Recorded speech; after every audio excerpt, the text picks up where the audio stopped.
Hello and welcome to this edition of Bayou Time. I'm your host, Keith Weissite. Thank you so much for joining us. We appreciate it very, very much. You know, as we continue with our recovery here from Hurricane Ida, there's so many moving pieces and moving parts. Always glad to have with us those in leadership positions who are making things happen. I can tell you, if you look around, you know that things are happening. One of the guys doing that, Christopher Pulaski. Chris, thanks for being here. Thanks for having me, Keith. We appreciate it. Of course, Chris is the Terrebonne Parish Planning and Zoning Director. And look, people are looking around and seeing different things. One of those things that's been happening, we had a new one here recently, but those base camps are really helping a lot of people in our area. You're right. I mean, the base camps are a temporary housing solution. They're the most temporary of temporary. They're emergency shelter. Right. We have 5 operating right now in the parish: Dulac, Chauvin, Montague. We have 2 in the city of Houma, one at the old Legion Park site on Williams Avenue, and then one on Scott Lane behind the Bayou Towers building. The base camps, each of them, again, is a temporary shelter. They are contracted by the state. So we work with the state to make the request to say, okay, we see this need. We need to have a base camp set up. They go out, procure the contracts with the vendors. The vendors operate the camps. They set them up. They use local contractors in most instances. And then the state provides staff to manage the camps and administer the camps. Mm-hmm.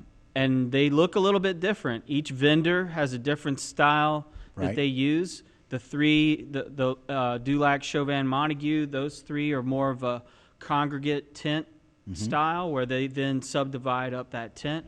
Whereas what you see on Scott Lane and on Williams, that vendor uses more of a modular type unit. Mm-hmm. A little more individualized on those. Yeah, it's separated out. Each of those units is subdivided a little bit more. They have like a 2-bedroom unit that has a little common area. Mm-hmm. So you might have one couple or one family in one of those bedrooms, and you have other folks in the other bedrooms. But the challenge, each of those presents a different set of challenges. One thing that we're seeing with like that type of housing unit is if you have a family, say a family of 5, and they have minors, and you've got 8 beds in a unit, well, you can't put 3 strangers in with a family of 5 that has minors. So you kind of lose out on 3 beds with that style. Same with bunk bed styles. We have elderly residents or folks with, maybe they have wheelchair, right, and they can't get up on that top bunk. So we're working now with the vendors to modify those units so that we can get a better efficiency out of those models. So, we don't end up with a 100-person camp that is actually maxed out at 70. Right. Right. Because of the accommodation. We're trying to be more accommodating to what the setups are, and those differ in what families need. As Councilman Harding said at Monday committee meeting, they want to count heads, not beds. Count heads, not beds. That's Makes right. a whole lot of sense. And so, again, they're set up differently, but we've got 5 now. Right. And what are we looking at with the occupancies with those? And I know just in general terms, I know that's changing every day. The ones in Houma, Scott Lane and Williams, those have had the highest occupancy rates. I mean, we're talking 50% on up. Wow. Close to 100 on Scott Lane at some points. The lower Bayou communities, they've never really gotten above 25, 30%. Well, I shouldn't say never, but rarely during the time that they've been open, which is 2 months now. They are providing wraparound services like food, showers, laundry services, that kind of thing, and they've also been. It was also requested that they provide food for parish residents who need it. But as we see the numbers continue to go down, eventually those base camps are going to start to close. Dulac is down to 3 occupants. And so what the state and what we're helping the state do is to try and get those folks, when you're only down to that few, let's see if we can't get them into that long-term, even though it too is still temporary housing, but a better solution than a base camp. Right. I mean, the state has travel trailers that they're using for their temporary housing program.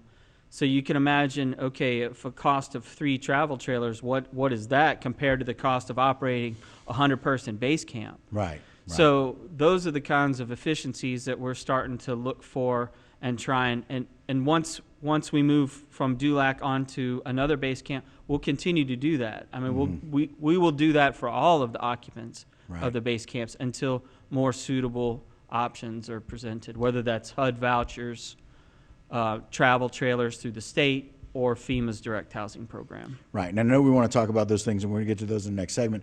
But it's important for people to realize that right now there are those 5 camps, but that is probably going to change here soon because it is the most temporary scenario that we have.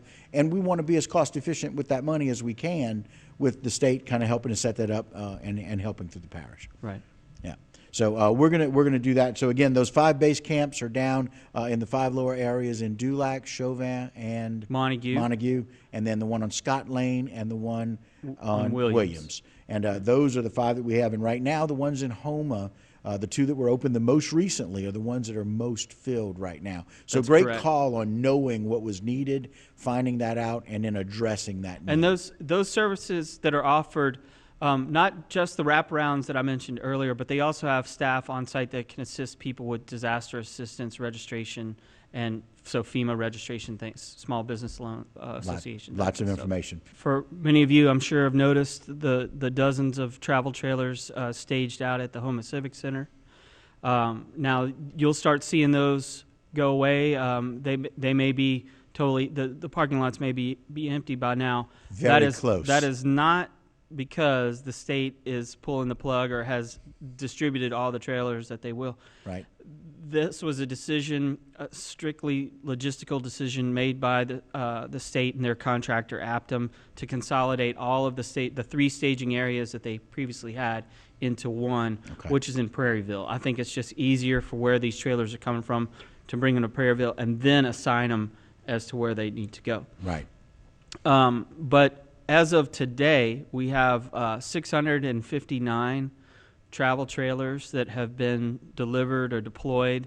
Those are all private sites, so people's property, 659. We have 403 that are occupied. So that's the keys have been handed over, families are living in them. So that's not 403 people, that's 403 families. Right. 403 households. They're continuing to submit batches to the permit office. Usually we get 20, 30 a day. And so we're cranking out the permits, but there is a process. So once a trailer is delivered, there's a whole series of steps that have to be taken before those keys are handed over. And I'm talking about things like not just the physical hookups, which have to be done by licensed electricians and that stuff. Right. The inspections that happen after that. Then the power company goes out and installs the meter and energizes the pole. But there's also things like the resident has to have the documentation in order, signed and turned back into the state's contractor, Aptum. There's a COVID cleaning that takes place. And then there's a final walkthrough where they bring the resident through the camper and show them how to work everything and check and make sure everything is working. Right.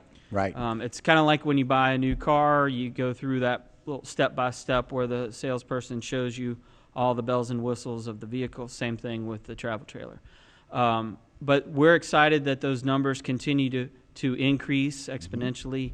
And we hope to see, everybody who's eligible and in need of it be served.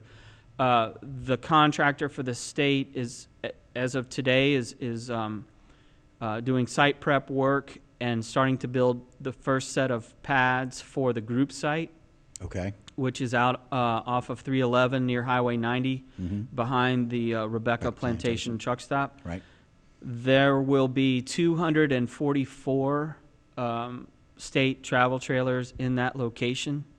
So that is chiefly for people who say they rented an apartment or rented a house and they have no property that they could take delivery of a trailer on their property, or a friend or a family member.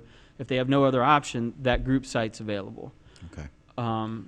And so the nice thing about it is that same location will be where FEMA's group site is going. So, And speaking of FEMA, we could transition into FEMA. So Right. FEMA's looking at having their direct housing program, chiefly mobile homes. That's primarily what FEMA's focused on. Mobile homes, they'll have 133 at that Rebecca Plantation truck stop. Again, those are for renters. They call it a group site. FEMA's also going around acquiring sites or spaces at commercial sites. Basically, what that means is pre-existing mobile home parks. Right now, they've got several at Carriage Cove. They've got some at Faith Court. So they're deploying mobile homes.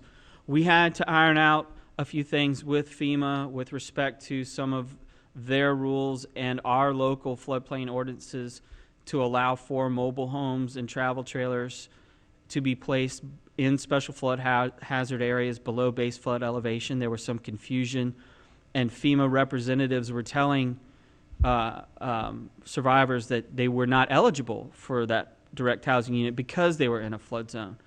That's been straightened out. Now FEMA has to go back and contact all those people and tell them that was it, that's been reversed, and now they're going to be eligible. Oh, nice. So we've had a few wrinkles, like I said, that have to get ironed out. I just want to let everybody know some of the other stories we've heard, or people being or of the understanding that while they may need to have a new meter or temp pole placed, that is not on them to do. That is covered under the program, whether it be the state's program or FEMA. Right. So if you're being told by an inspector you're going to need a temp pole, what you need, don't take that literally to mean you need to go out personally, hire an electrician to go install that temp pole. That's being done through that program. So please don't do that. Right. We want to let people know that that's being done through the program itself. That tempo is through the program, through the state or through FEMA, per some of the approvals through the permit process. Right, right. And that's what y'all are doing. Last thoughts about how we're moving forward. Well, I mean, what we've talked about are just, at the end of the day, still temporary solutions. And so my department, all the departments, but my department and Housing and Human Services, Kelly Cunningham and her crew, we're going to be looking at long-term permanent housing solutions, either through her department or our ramp division, our elevation and reconstruction programs. We're going to have more of those coming up for Hurricane Ida, just like we've had for previous events. So stand by for that. And we'll bring you back on to give people can't updates wait. about that. Chris, thanks so much. We Sure, appreciate Keith. your time. All right, that'll do it for this segment. Don't go anywhere. A lot more Bayou Time when we continue.